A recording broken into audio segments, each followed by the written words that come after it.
morning, everybody. So today we're meeting to give everybody an update on the bridge, pretty specifically the demolition.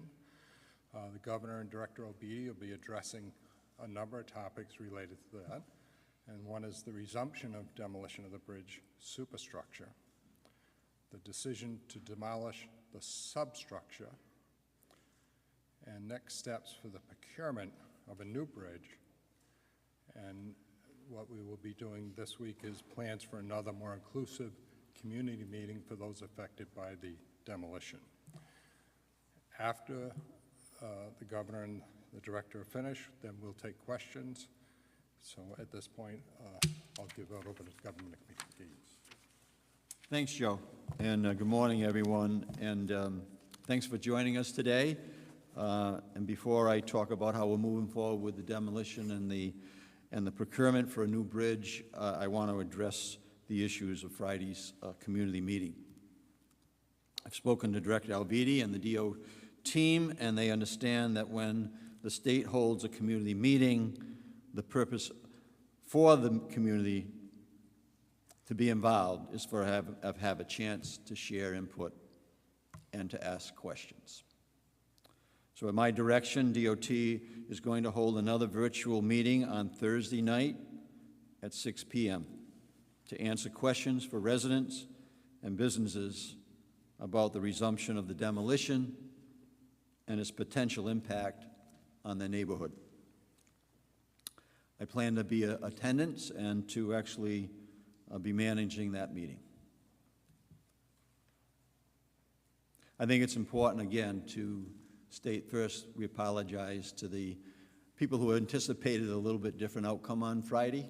They're going to get it on Thursday, and I expect that this will not be the first of community meetings so that we can do a better job, quite frankly, communicating the community where I'm confident with the information that I'm going to provide today in terms of the progress of the demolition and the construction of the bridge, but I do publicly admit that we need to do a better job communicating what is actually going on and providing the communities that have been impacted by the bridge to have a better opportunity, quite frankly, to express their concerns, but also to provide their input.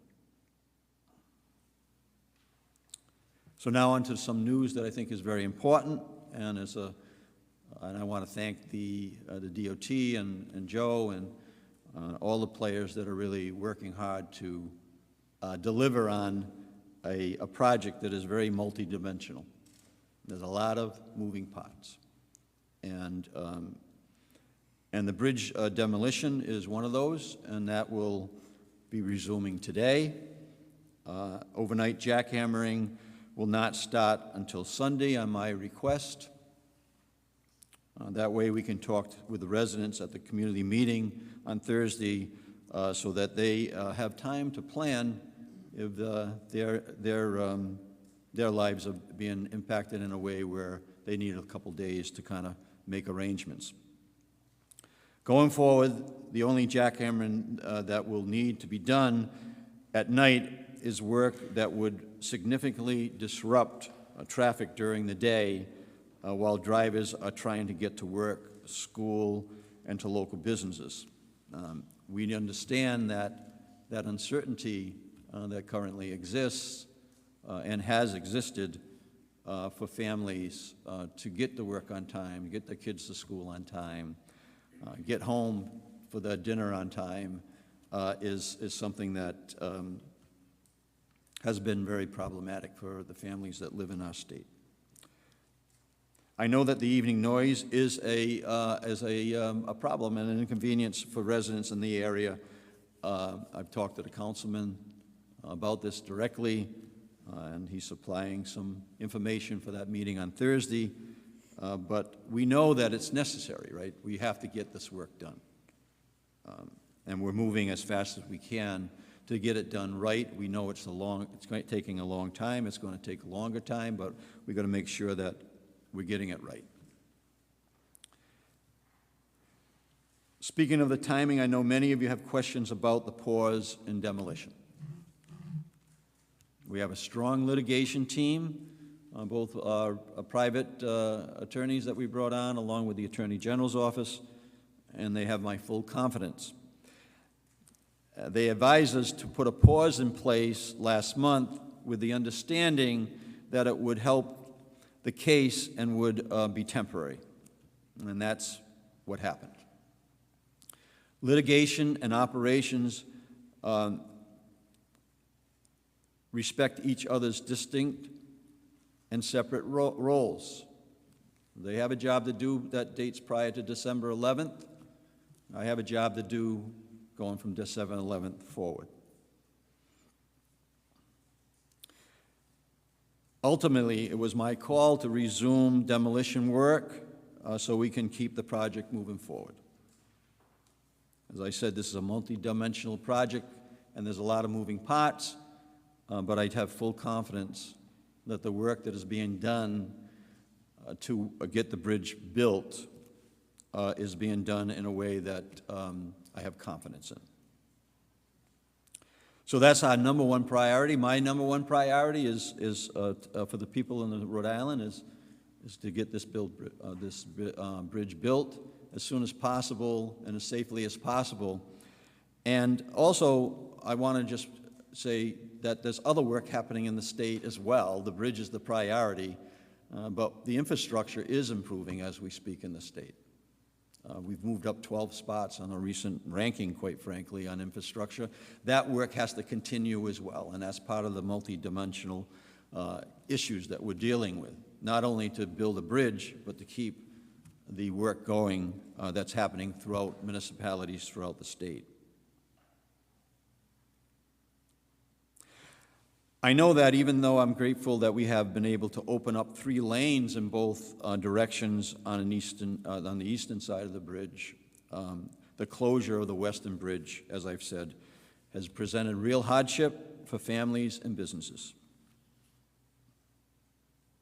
Additionally, in other demolition news, we are moving up demolition of the bridge substructure to February 2025 as part of the active demolition contract. And here's why that's beneficial. It will ensure an efficient continuation of the work because crews and equipment are already mobilized on the site. That means we are avoiding additional time and costs associated with bidding out the contract and remobilizing to demolish the substructure later in the project. This update also removes a level of uncertainty for potential reconstruction bidders, helping ensure the new procurement attracts qualified bids. The work of the removal of the structures below the water line also is going to have to be done. So it's work that we're going to get ahead of when we go out for the procurement to identify the contractor who will be building a brand new bridge. So the next bit of news today, we are moving forward with a procurement for the reconstruction of the new bridge.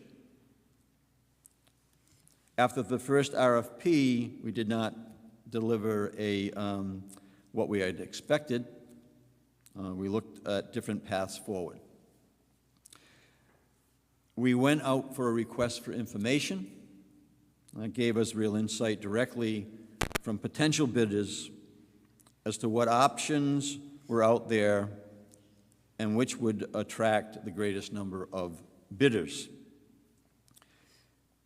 In considering those options, we asked ourselves, what will get this project done as quickly as possible? How can we minimize uncertainty in terms of scope and timeline? And how can we ensure the best use of taxpayers' dollars? I'm going to let Director Alviti talk to you about this in more detail, but the upshot is that we have chosen a 2-step procurement process that starts with an RFQ, a request for qualifications from potential bidders that will help us narrow the field of bidders early on in the procurement process. The RFQ will be followed by an RFP, where a narrowed pool of vendors submit competitive proposals for project costs and timelines. Let me tell you why I believe this is the best option, of several options that were considered. First of all, we're not asking a dozen vendors to spend months creating costly proposals that may not be selected in the end. That time and effort can often deter bidders from the process. Rather, we are choosing a select number of bidders with the understanding that we will compensate those for that work with us, but ultimately are not chosen. So by compensating a few contractors for the work, which is expensive to do the proposals, putting bid proposals together, we expect that we're going to get good responses from a few contractors that will ultimately be narrowed down to one contractor that will build the bridge.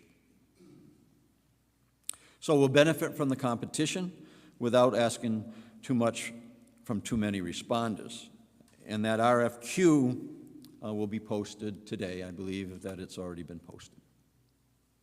Now, I'll be here to answer questions, but at this moment I'd like to turn over to Director Alviti, come up and fill in the blanks. Thanks, Director.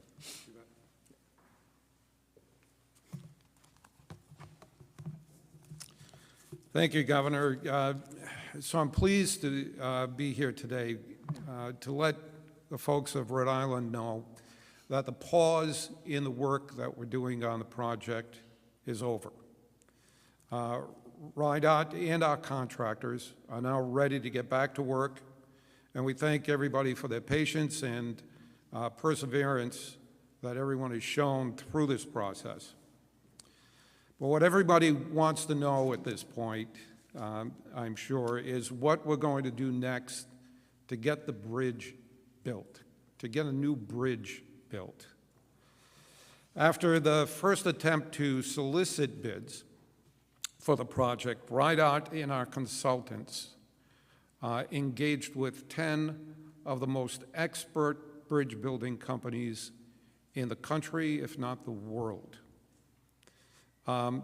We wanted to work with them to determine what the selection process should be in order to assure robust competition and provide Rhode Island with the best bridge at the best price on the best schedule.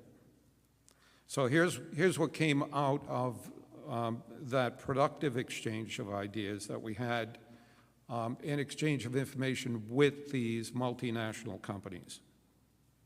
First, we're going to begin a two-step process to hire the best bridge building company that we can by ensuring, or by issuing rather, a request for companies to submit their qualifications first for building our new bridge.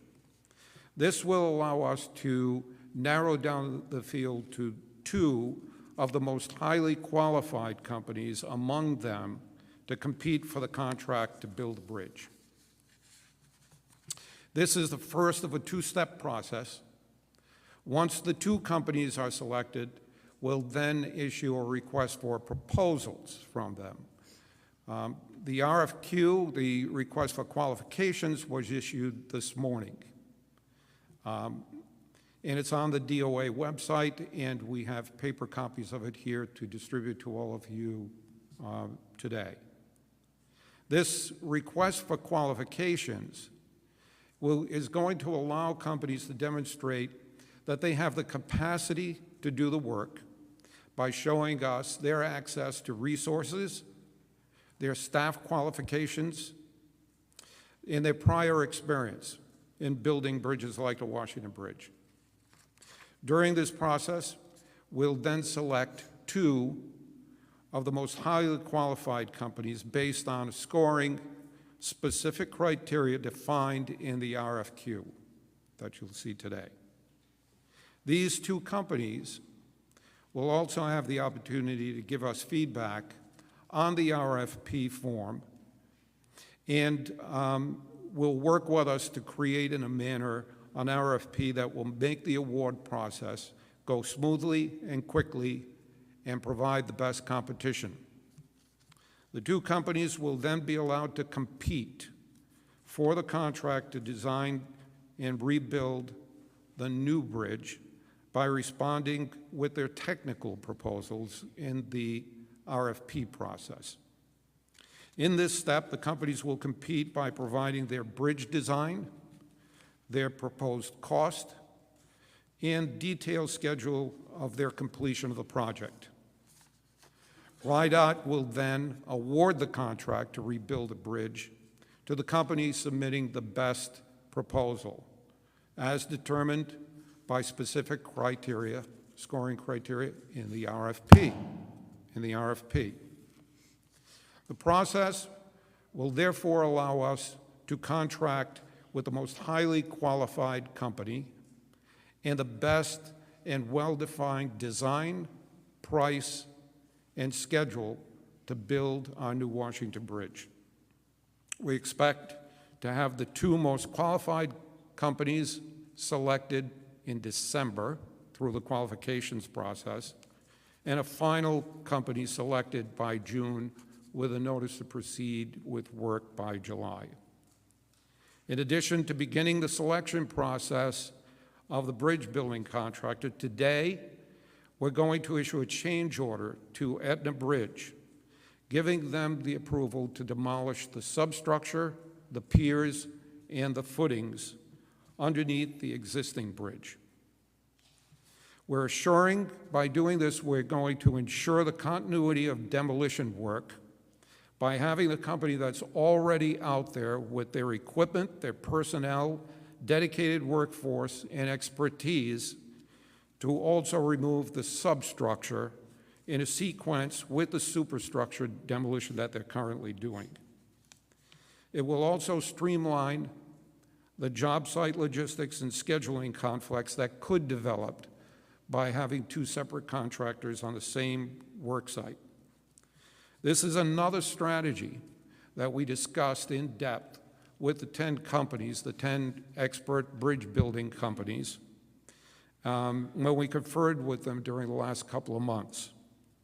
In our discussions with the companies, we learned that most of them did not want to include the reuse of the existing substructure in their designs for a new bridge, nor did they want the responsibility or the risk associated with determining whether or not those substructures would be adequate for the life of a new bridge superstructure, nor did they want to assume the risk of the demolition of the rest of that. So for that reason, we've made a decision to move that demolition component of what would be done during the construction project back into the existing demolition contract. By moving the demolition to the current contract, we can assure a faster completion of the demolition work and allow the contractor selected to build a new bridge to do their work faster without being delayed by having to demolish the substructure. I want you to know that we spent many hours conferring with these 10 companies during the RFI process. Their knowledge and ideas about how to craft the new RFP and some insight into their industry standards has been implemented into the new RFP and RFQ process. We heeded their advice and their ideas. This change order for the demolition project extension to the piers and substructure is ready to go and will be implemented quickly. Demolition of the substructure should start in February, according to this change order, and it'll be completed by December of '25. That time frame, while bringing a new contractor for the construction on in June and July of next year, will allow them the 6-month period to do many tasks that they need to do before actually needing to be on the ground where those existing piers are. There's a design process that they have to initiate, a final design process. They will be constructing prefabricated components of the new bridge during that time. They'll be mobilizing their workforce. They'll be putting together any regulatory permits that will be necessary for the new construction.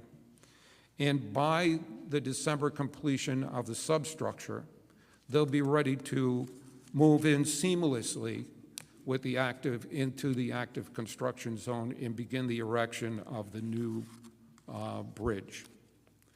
This RFP process that we'll be entering into to select the final company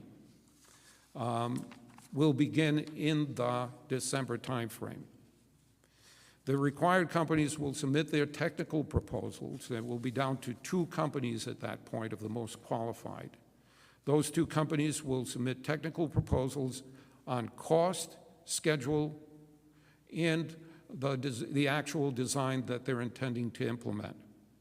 There are going to be numerous discussions between December and June when we select the final company to build a bridge. And those discussions will cover a wide range of information, including their design concepts, their building methods, the materials that they're going to use, their personnel utilization and experience, the environmental permitting strategies that they'll employ, and many other factors involved in the new construction. That process will result in the companies each providing their final and best proposals to us, and we expect to select and award to the final company in June. The final cost of the project, the final schedule of the completion of the design and construction of the new bridge will be determined in that process. In the meantime, we're going to, at RIDOT, do our very best to keep the public informed about what's going on, not only with travel advisories, but also with additional public meetings, which we'll conduct regarding each phase of the work as we move forward. We'll be sure in those public meetings to answer questions in real time. Regarding the second public meeting on the demolition of the Washington Bridge that the governor referred to, as of this morning, we're encouraging all those who are affected by the demolition to register and participate in the virtual information session on Thursday, this coming Thursday, October 17th at 6 p.m. by going to our website and registering. They can also, we're making available on our website the ability to post questions in advance of the meeting if that's more convenient, or they have trouble attending the upcoming meeting. I will be there along with the governor to answer questions live from both the meeting last Friday and the upcoming meeting on Thursday. We realize that people want a chance to ask questions and get answers in real time. So we'll do that. We're going to do that on Thursday, beginning at 6 o'clock. And we're planning more meetings for the weeks ahead to allow for additional community participation. We want the neighbors to know that they can expect what they can expect from the demolition process, and we want to hear and respond to their concerns. We know the first meeting didn't go as intended. We know that. But we're going to move forward and make that right beginning on Thursday. So that's the plan of the work that we have going forward from today. Procurement is going on. Demolition is continuing, and we will be communicating with the neighborhoods. RIDOT, our staff, myself, are looking forward to beginning the real work of creating another new bridge for Rhode Island. Building new bridges is the work that we do best at RIDOT. And we all work hard to make sure, and we will work hard to make sure that this bridge gets built the same way. Joe? So what I'd like to do now is I'm going to bring the governor, excuse me, back up. So if I could ask, if you can kind of put your questions, the governor, then I'll bring the director back up for questions, and then the governor will come up and close. So if your initial questions or any questions you have that you want directed to the governor, this would be the best time to do it. Thank you. All right, we're going to start with... Thanks, Joe. Thanks, Peter. Thank you, Governor. Do you anticipate having all of the necessary funding in place by the time this begins? Do you need all the funding in place by the time this begins? We've, certainly working with the General Assembly, have put the resources on the table, whether it's in the Gavi bond, which is about $348 million, or actual cash, which was put into the budget over $80 million, $125 million we just received from the the federal mega grant. And it's a good moment in time to say, part of that multidimensional task that we're at includes the federal government. And we certainly have been in contact with them with everything that has been talked about today. And we're anticipating that we're continually working on additional federal grants. So that's the long answer to a short answer that could be, yes, we're confident that we do have the funding in place. Idea now when a new bridge will open? No, and we're not going to have that until we go through the process, but we're getting, certainly when we open up the RFQ and then identify the contractors that are going to be putting a design build presentation for us, but I think the director said that we'll have that addressed in June. So we'll have a better idea of the time frame at that point in time. I know that certain time frames were outlined by the director today, so we're confident about those timelines in terms of the demolition. Are you disappointed in those time frames? They're nothing that resembles what you initially had hoped for several months ago. What was your reaction when you realized the new time frames that we're looking at? Well, I certainly, we're all understanding that building a bridge is complicated, and under the circumstances, without any advanced preparation, December 11th, we began it. We thought we were going to be back in business in 90 days, right, with the PIN issues that we're all familiar with. That didn't happen. And so, from that point, we're putting together a strategy that will take down the bridge. We just notified you that it's going to be important to take the subsurface, construction, demolition that needs to be done. So right now, based on what I know today, I think that we're heading in the right direction, and we're on a time frame that will be consistent. We compared ourselves to Maryland in some ways, the two different projects. Our bridge needed to be taken down. Their bridge was in the water. So, and yet they're talking about a 2028 time frame. Look, it's going to take time, and we're going to do it right. And that's the message that we're delivering today and going forward. Governor, you obviously expressed disappointment over the weekend on how that meeting went on Friday. I'm wondering, has your administration taken any job action against any state employees since the Washington Bridge failed? And right now, do you still have confidence in Director Alviti and leadership? Yeah, so first, on the meeting, I think I was pretty public about the fact that, I couldn't really express my disappointment strongly enough. I think that I mentioned in my comments that, there's a certain amount of tone deafness that is there that we're certainly recognizing, and we're going to take care of that. But at the same point in time, the work that is being done, I have full confidence in the DOT to actually get that work done. Have you taken any job action against any state employee over the Washington Bridge? No, I don't think it's called for at this point in time. I think certainly my expressing of a poorly run community meeting certainly lets the public know that I'm not happy with what happened on Friday night. Hi, Governor. Can you talk a little bit more about the ways that these changes are going to affect total costs? So, for example, the change order to Aetna, paying for whichever company is the second company to submit an RFP that doesn't win, and then, obviously the extended time. So the cost of taking out the substructure that we're talking about was going to have to be paid one way or the other, right? Either we're going to include that in the ultimate contractor that's going to be building the bridge, but we're doing that in advance, which I think is smart based on the information that we have right now.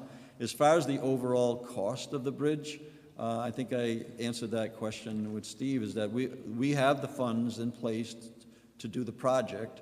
We're not going to know the final cost until we get the final proposals in. So if you don't know the final cost, how do you know if you have the funds in place? Well, again, we're working with the federal government, the federal highway. They're walking this through with us all the way through as well, because it's an 80-20, a minimum of an 80-20 split. As we get more mega grants, that becomes a little bit more manageable for the state. But I would answer that question is that we're working with the federal highway, who is the has the background on this, along with our office, along with other experts, to say that when we negotiate this cost, and I think that's one of the reasons that we took the path we're taking, is we want a competitive bid process. Maryland is not necessarily in a competitive bid process. They picked the one contractor, and that contractor they're going to negotiate a price with that one contractor. We feel as though that we're headed in the right direction, and yes, we don't know the cost at the end, and we won't know that until we have the bid selection that have been outlined in June.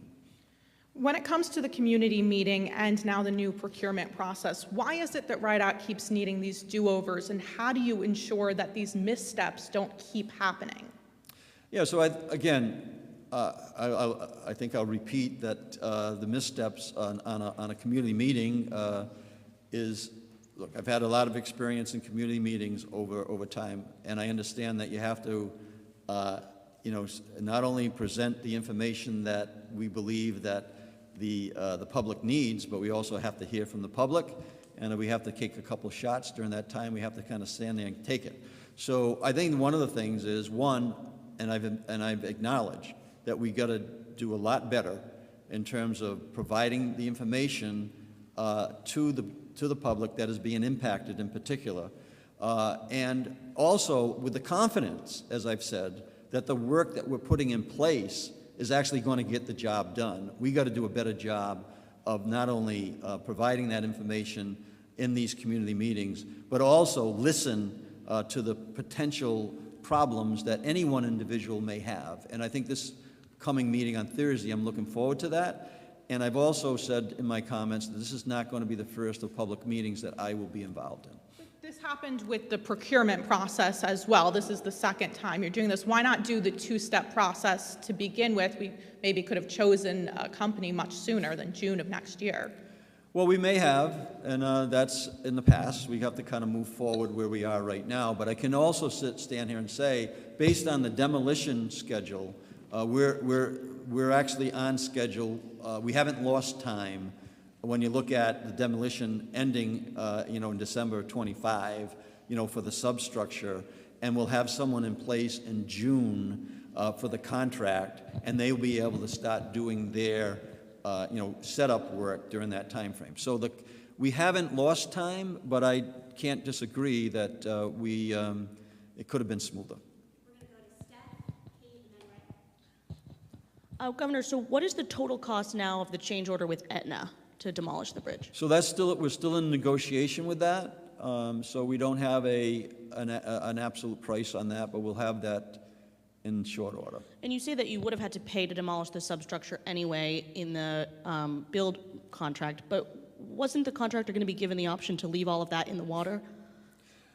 When we went through the RFI, it was pretty much consensus during that process that they wanted to have a clean site when they came in and did the contract. And so I'm talking about the cost, though, that the new company in your old plan might not have demolished that substructure. So isn't there an additional cost now that you've definitely decided to demolish the substructure? Yes. Do you know how much? We don't know yet. That's what we're negotiating. But I think yes, if you turn the clock back to when we went out for the original RFP, that was the option was being given, right, as you're saying correctly. Now, once we went through the RFI, after not getting the first response on the RFP, we had a full understanding that the substructure had to come down. It was a matter of whether we were going to include that into the general contract that was going to build the bridge, or whether we were going to do it with the company that is currently doing the demolition. When we balanced all the factors, we believe that the best route is to take the contractor on site right now and negotiate a price with them. And just one more thing, we're now talking about the contract next year beginning about 11 months later than what you wanted if you had issued an award this past summer. Can you say that the Washington Bridge will not reopen in 2026? Well, I'm going to say that when we actually get the timeline in place. Again, the contract that we're putting in place for the build the bridge is still timely in respect to the demolition time frame, right? Thanks, Steph. Actually, sorry, give me a second here. I want to dovetail off of the first question Steph asked. Give me a second. So again, the change order for Aetna, how is this not directing a contract in violation of state purchasing? Well, certainly we're running through that all through our legal team in terms of making sure that we do this correct. So I'm confident that we're getting the advice from legal team that we can do a change order to a project that's currently under, that's in progress at the moment. Okay, now I have a second question. So the neighbors who live next to the bridge are fully aware they live next to a highway. They've not complained about the noise of the highway before, but now since the demolition, dust is blowing all over their materials, their cars. There's a gentleman who had a stroke within the vicinity. There's a woman who's 9 months pregnant. Why isn't your administration doing more to protect these neighbors? And why hasn't there been testing of this dust that is now all over the neighborhoods and will resume on Sunday? As we know, the Department of Transportation does not have the best track record when it comes to contamination on projects. Why has there been no testing? Will there be testing? Yeah, so that's certainly the reason I'm stepping in and managing a meeting on Thursday night, so that I'm hearing directly from individuals their particular concerns, and when they rise to a level that we need to do some testing, we'll do that. If they rise to a level where we need to provide a certain amount of assistance or help that's not currently in the mix, we'll do that. So do you think what the neighbors are going through is appropriate right now? Would you like this level of dust to be collected and brought to your homes? Of course not. And, I've delayed the overnight jackhammering, until we have a chance to talk to the people, and that should have been done prior to, but I can't turn the clock back, but I can do everything I can right now to talk directly with those individuals, and I have no problem. I have visiting them individually as well. So I'm looking forward to that meeting, and I'm looking forward to making progress on the very issues you're talking about. Thank you, Governor. Yes. Thank you, Governor. First question is for Peter Albiri. Take me first. I can take one for you. When I leave the mic, I might not come back, Ray, Oh, but let me ask you the first one. He's lying to the community. DOT is lying to the community. Because they don't respect you. Peter Albiri, when he finished the bridge, he needs to resign. But why do you want me to believe all this paperwork? Every time Gabriela want to ask a question, Tara Granahan want to ask a question to him, I want to interview him, he run away like a chicken. I want to know why. Why he don't want to sit down with the real reporter to answer the hard question, just running away? Well, he did it twice to us, and then he never want to answer Tara Granahan's question or Rinaldo's question. What is wrong? I need to know that. Well, we're here to answer your questions today, Ray. So, you certainly can ask your questions that you have that on your mind of the director and myself. Let me ask a question to the director. Certainly, if we need to do better, we will. I think the starting point is exactly what has been talked about is Thursday night in terms of like, I'm going to go be out talking directly with the people and let them know that we're on their side and we're trying to get it done as quickly as possible, and we got to need to do a little better job listening, and potentially, you have a point. It could potentially, we need to do a little better job communicating with you and others. With everybody, but the question is for Peter. Can I believe all this paperwork that you're giving to us, or this is trash? Answer the question, because every time we go to a meeting, you hand us a whole bunch of papers, and then you got change your mind. What is the paperwork you're talking about there, Ray? This Is that the RFQ? Yeah, everything that you sent to us. Yeah, so the RFQ is been posted Well, let today. Peter answer the question, Governor. He need to answer the question to us. Well, of course you're going to have to read the information. The question Everybody's going to is have to read that it. I'm going to believe all this paperwork. Well, you or we're can't, going to or- go back in time and say they had the same argument. You can get into the depth of the paperwork, or you can listen to our overview. What we're basically saying is we're going out with an RFQ. We're going to identify multiple businesses, and they're going to be directly contacted that could show that they have the qualifications to actually build this bridge. And then during the process, we're going to identify two people, two or three contracts, a smaller group, that'll actually put together a design-build strategy that will make a decision in June in terms of who's going to build the bridge. That's, in essence, what you have in front of you. Before I retire, I'm going to send an invitation to both of you to do the show with me, and also with Tara Granahan and with Rabiela. Okay. Thank you, Ray. Question for the director, is that, Are we good? is that okay? Am I good? You all done with me for the moment? Anybody else for the governor? Okay, good. All right, Peter, you got it. Director, when you talk about demolition of the substructure, you'd mentioned that there may be other things that would come up.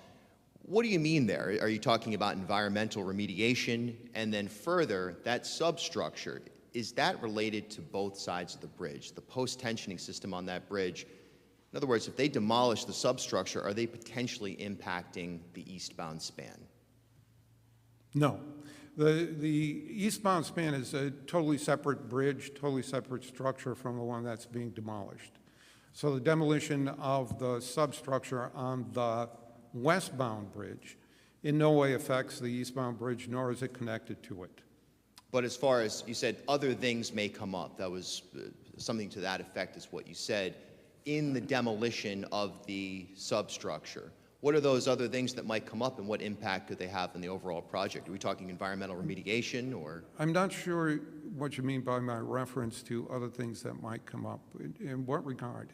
As the demolition of the substructure takes place, whoever is engaged in that work may encounter other issues. You said something to that effect. We're not expecting that there will be. The issue will be to remove the piers, and then from that point, remove the substructure below the water line to the mud line. And we reviewed our plans to move forward with the FHWA, who is going to participate, providing 80% of the funding for that. We've reviewed it with our consultants, and the work plan that is being selected for the execution of this demolition has been vetted by these experts and the company themselves. So you're not concerned about environmental remediation if you're going to turn over a clean... No, as a matter of fact, we've conferred with the environmental regulatory agencies.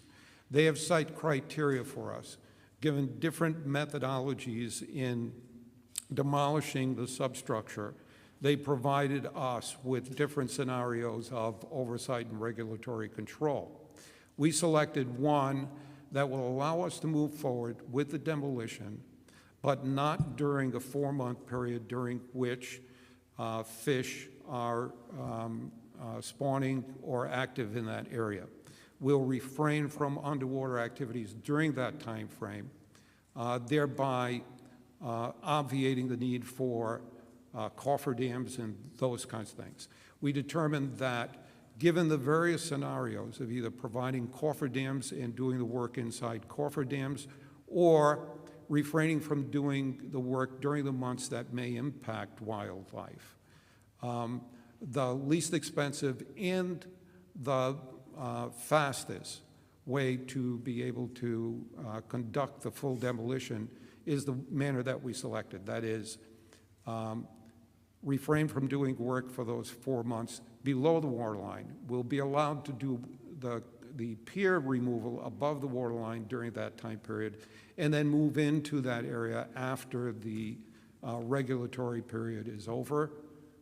Beginning of the summer, they'll be able to go back in and do the underwater demolition. So that provided us with the best price and the best schedule. Thank you. You're welcome. Director Alviti, the alleged failure point to the bridge purportedly causing the shutdown was the broken connecting rod, aka pin, on span 7, pier 6, cantilever A. Some experts are claiming that based on the nature of the fracture that had been broken for quite some time. Where is the pin? Was it removed and when? Was Barletta able to test it? And if so, what are the results? And of course, was this done to protect Carty Corporation? So all of those questions have direct impact and involvement in the legal proceedings that are currently being taken with the companies by our legal team. And I'm going to defer answering any of those questions to that legal team. So when can we get the answers and where? Say it again, please. When can we get the questions answered then? It would appear that, for lack of a better term, bad pun here, that the entire event hinges, if you will, on those test results. Yes. That is a question, again, that I'm going to have to refer you to the legal team to get answered. Well, I'll make this simple without any evidentiary sense. Do we know where the location of this piece of hardware is? Because apparently it was removed from the site. So I'm going to say it again. These are matters that are involved in the legal process, and the legal team is handling and answering all questions related to those issues. Okay. Our sources tell us that the two companies have actually already been chosen, Skanska and Manafort. Can you confirm or deny that? That is untrue. Okay. Thank you. Three but completely interrelated questions. Now that we're here, you're starting the two-step RFP process. Are you going to release the responses that you got on August 2nd to why people were concerned and didn't bid the first time? That's number one. Number two, related, what do you know now? What information do you have that you didn't have before that tells you we have to remove the substructure and the piers? What kinds of, is it just a matter of the risk to the contractors, or did you find a fault that perhaps faults we didn't know about? And the third part of that is, reading very, very quickly, it mentions that you're increasing your stipend to the company that may bid and not get the contract to 1.75. Right. What was it before? I didn't realize it was in there at all. And have we ever done this before, paid companies money that do not qualify for a contract? That was four. So I'll take them in reverse order because I remember them best that way. Yes, we have provided stipends during an RFP/RFQ process with other companies in design-build projects. Not only do we do it, but DOTs across the nation do that. In fact, we do it with the blessing and support of the Federal Highway Administration that will be paying 80% of that cost. So they agree with that process. They think it's productive. We do too. And we think it lends for better competition. Why? Say it again? In here it says you're increasing the Yes. So it was when we're going to be providing that stipend to multiple companies, it was $500,000. Now that we're limiting it only to one company that will be reimbursed, because remember, only two are going into the final step. One of those companies that lose will be afforded the stipend. And now that we're down to one company, we're able to increase the amount that we're awarding to that company. Let me say this.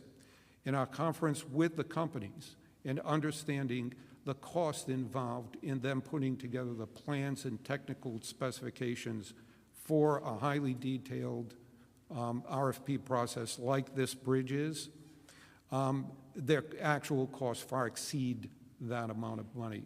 We're just reimbursing them a portion of what it actually costs these companies. And again, we're doing it with the knowledge, consent, and approval and support of the Federal Highway Administration that is going to be participating by providing 80% of that cost.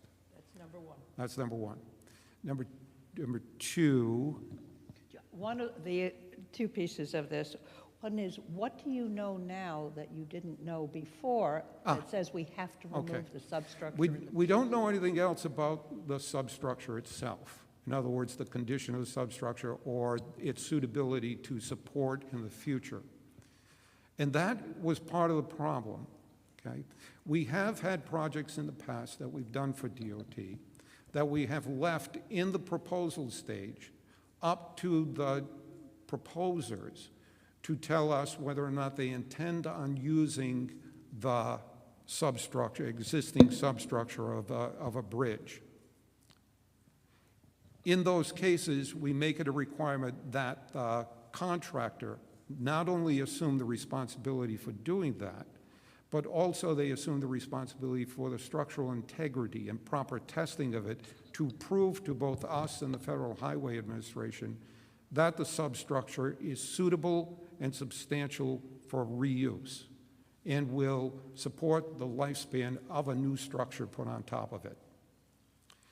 That risk with regard to this project was deemed by most, if not all, of the 10 companies that we interviewed with to be a risk that was too high for them to assume as part of this project. While on other projects, companies routinely assume that risk, for this particular project, they felt that being able to determine to the satisfaction of RIDOT and the federal agency that the substructure was suitable to support the new structure for the life of the new structure and to be responsible for those assumptions is something that rose above the level of risk that companies on their commercial terms were willing to accept in this case. We have eliminated that now.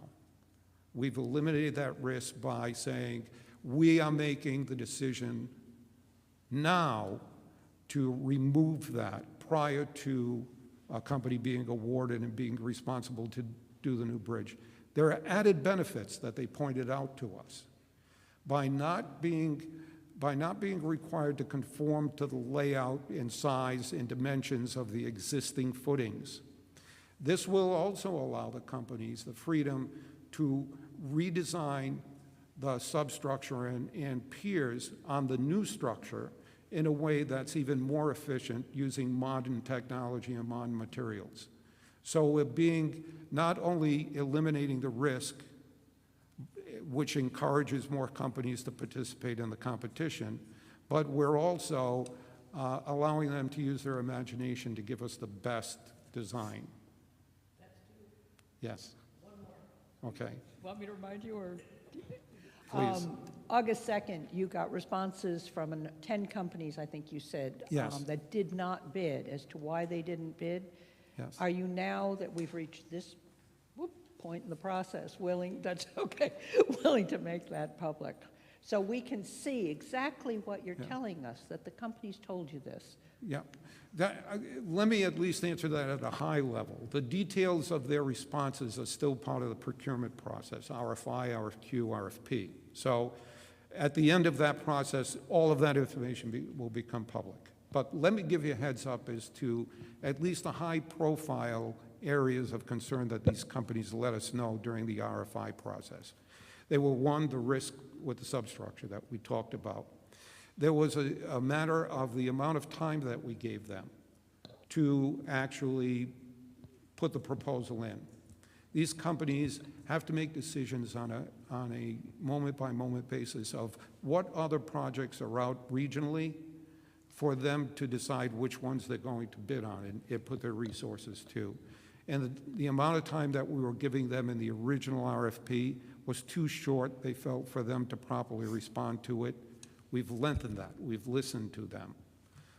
There were a couple of other factors, but those are the two main factors that we found in going through them.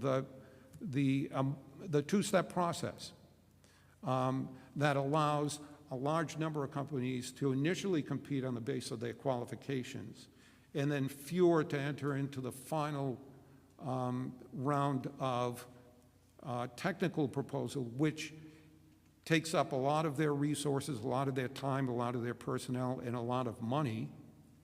By bringing that down to 2 instead of having multiple companies, they feel that the investment that they would make at that point would be more targeted from their marketing standpoint. So those are 3 of the big ideas. 2 quick questions for Director Alviti. If the new rebuild contract won't be awarded until June, a year and a half after the bridge initially shut down, and the demo work won't be done until next December, about 2 years later, when is the rebuild of the Washington Bridge actually going to begin? The rebuild will actually begin in June and July of this year. The company that we select will immediately begin actually creating the workforce that's going to build it, putting in the environmental permitting that's necessary to rebuild it, finalizing the design that we select for them to implement, finalizing that, doing all of the shop drawings and all of the fabrication of prefabricated units that are manufactured at off-site. They'll be able to start that process. They'll be able to start ordering the material and the equipment, the heavy equipment, which they need to schedule months in advance to bring onto the site, some of these large cranes and equipment that they'll be using. They'll be able to begin mobilizing. There is a lot of work that happens in that first 6-month period of a project like this. They'll be able to hit the ground running in June and begin that process right away, so that when the demolition is done, everything they'll need will be in place for them to actually begin implementing it. During the RFI process, did any companies give any indication of how long it will take in order for a new bridge to open? That wasn't part of the RFI process. The RFI process was aimed particularly at trying to find out what the commercial terms and the new procurement process should look like in order to attract better competition. So there's no idea of when a new bridge? No. The schedule, the questions with regard to the schedule and cost and scope, and actually what it'll look like, are going to be answered by these companies as we go through the next several months until June, where we select one of them. At that time, that will determine, the companies themselves through competition will determine how quickly, how expensively, and what it will look like.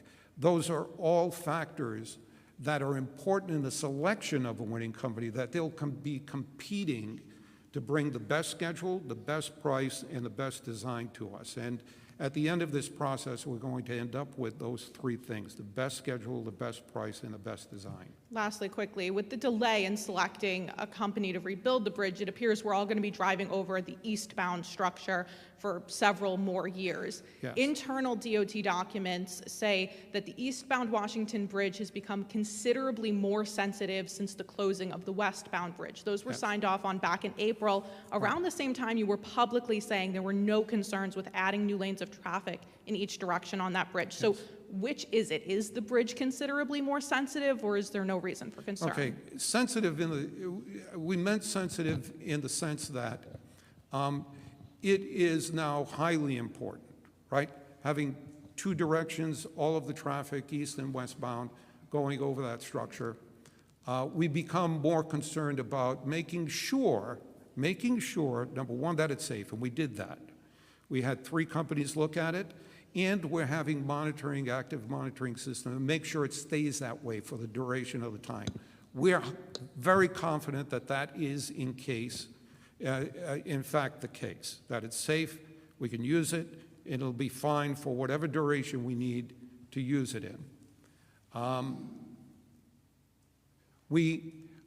It is more sensitive, but sensitive in the figurative sense, not in the structural sense.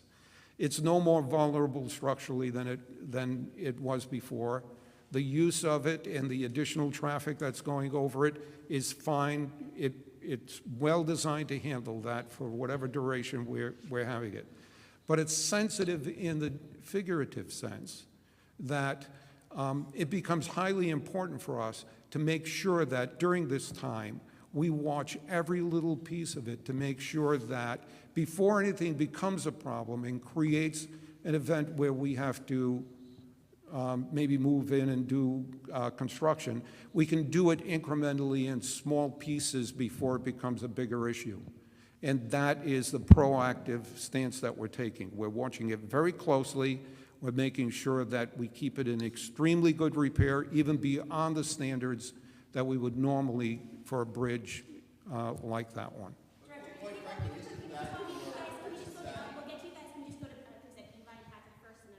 Director, just a technical question. I want to make sure I'm understanding the change order correctly. You Yes. said that it had been effectuated, but then you said you're still negotiating the price.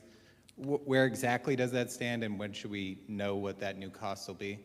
Yeah, I think it's imminent. I think in the next day or so, you'll see that transaction happen and be solidified. Okay, and then I asked the governor, so I'll ask you, do you feel like you and your team are delivering on the expectations of the governor on this project? Yeah, I could see, look, I agree with the governor. We have fallen short on a couple of issues here, stumbles and steps.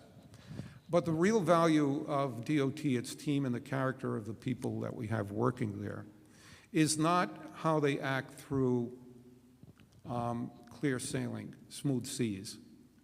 It's how they react to challenging situations like the ones that arose out of this hearing, like the ones that rose out of the procurement, and how we recover from that in a way that moves this project forward, like many others.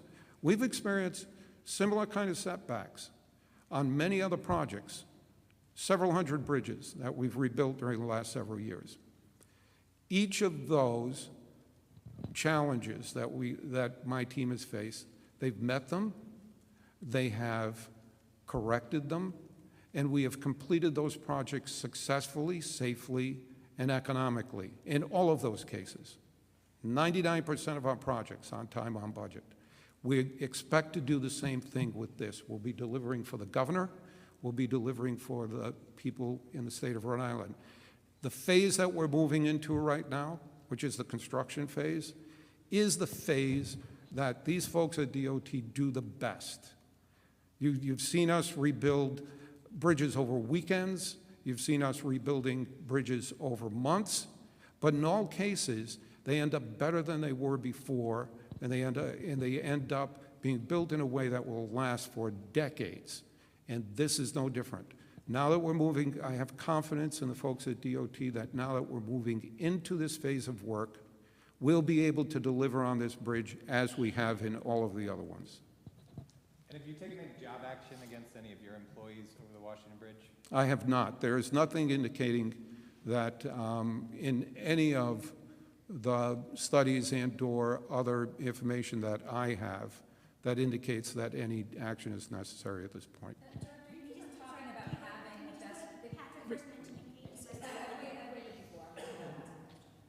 Director, you keep on talking about having a best price. How do you have a best price when you don't even have the price? Right. The process itself assures for the best price. We know this through history.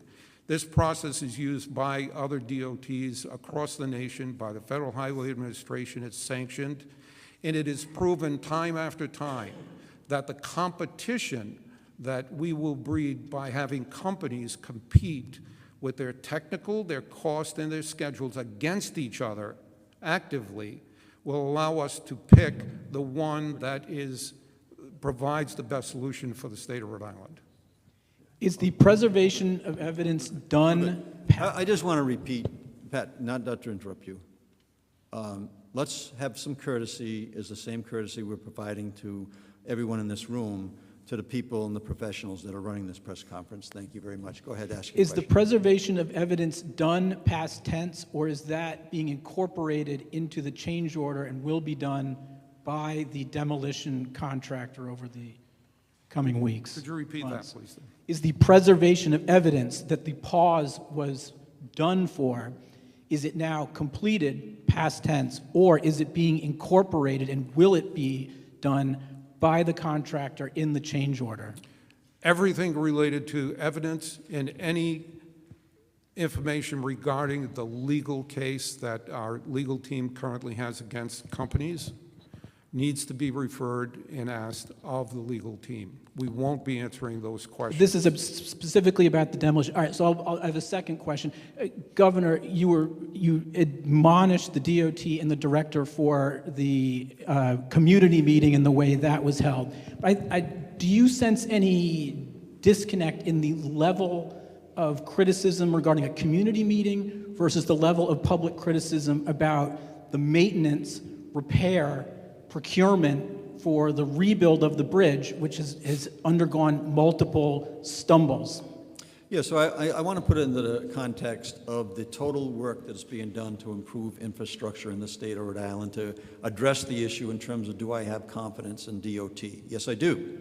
And not only are we doing work continuously, but I would also say that we know that one of my goals is that our infrastructure rankings improves, and they are improving. So in addition to that, while you're asking the question in terms of confidence, I'll kind of digress slightly, but we're also repairing and we're improving municipal roads through the McKee administration's municipal road program, where we're doing a 2-to-1 match that we're talking about almost $100 million of local road improvements. So the question is, do we have confidence in what's happening, in the process right now in terms of rebuilding the Washington Bridge? Yes, and I say that in the context of the overall work that is being done, in the state as we speak.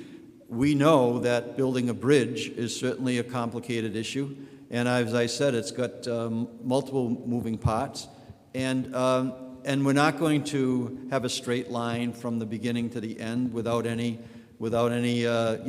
stumbling. And we admit it when we stumble, but the fact of the matter is that we're on site right now. We are in a timeline that the demolition is being done. Remember, the demolition award was awarded in a timely way, and that work we need to demolish the bridge before we can rebuild the bridge. And we've just outlined a scenario where we're going to have a contractor in place before the demolition has been completed. So I think that's one of the things that needs to be reported in terms of the overall what's happening at DOT. Yes, I think that I've already admitted multiple times that there's going to be more community meetings, and I'm going to be in them. And I want to hear the exact frustration that you're specifically speaking to relative to the general public, and I will be there and we'll address it. Quickly, Director Alviti, can you understand why, to borrow from Arlene Violet, Joe and Mary Public might hear you say sensitivity about the eastbound lane? They understand that a load-bearing measuring system is being installed. Yes. And that the random person out there hearing this that doesn't pay a lot of attention might deduct that, hey, that bridge, for whatever reason, is not safe to traverse. Do you understand that is a possibility? We absolutely do, which really is one of the major reasons that we're doing it in the first place. We're doing it in order to address the concerns of those who are increasingly sensitive to, is it safe? Do I travel over it? Do I bring my kids? Is the bus safe going over it? We're doing this additional monitoring and raising the level of scrutiny that we place on that bridge, not because we suspect something is wrong, but because we want to make sure as we move through this process, nothing goes wrong with it. And we're taking extremely high measures and setting the bar very high on ourselves and making sure that if there's a pebble, if there's a stone, where we would normally let that ride on a regular bridge, even those smallest, most minute things we're taking care of on this bridge, and we're paying that high level of attention to it to assure the public that it stays safe for the entire period of time. That's why we're doing this, not because we suspect anything or not because we have any information that there's anything wrong with it. We don't. To the contrary, we have information that everything is right with it. But we want to make sure it stays that way, and we're keeping a very high level of surveillance on it, higher than we do on any other bridge, to make sure that it stays that way. Yeah. What were the results of that? That was extended. There did seem, at least personally, a lot of interest. How many grants were given? How many roles were there? Yes, so the brief summary, Providence and Commerce have got about 1,000. I've been told they're reviewing those as we sit. East Providence hasn't exhausted all their funds, so that's in process right now. But those funds will be provided to the small business. I just want to say thank you, everyone, for the patience today and for being here. And the message to the people in the state of Rhode Island is that we're going to take the time that we need. It's going to be done safely. And as we've expressed, we're certainly going to be out talking to more people face to face to understand fully the complications that this bridge has brought forward in their lives. And we understand that, and we're going to address every situation personally in a way that that hopefully people will understand that the work is being done, it's being done safely, and we are on a timeline that is consistent with building a new bridge under these circumstances. So thank you all for being here today.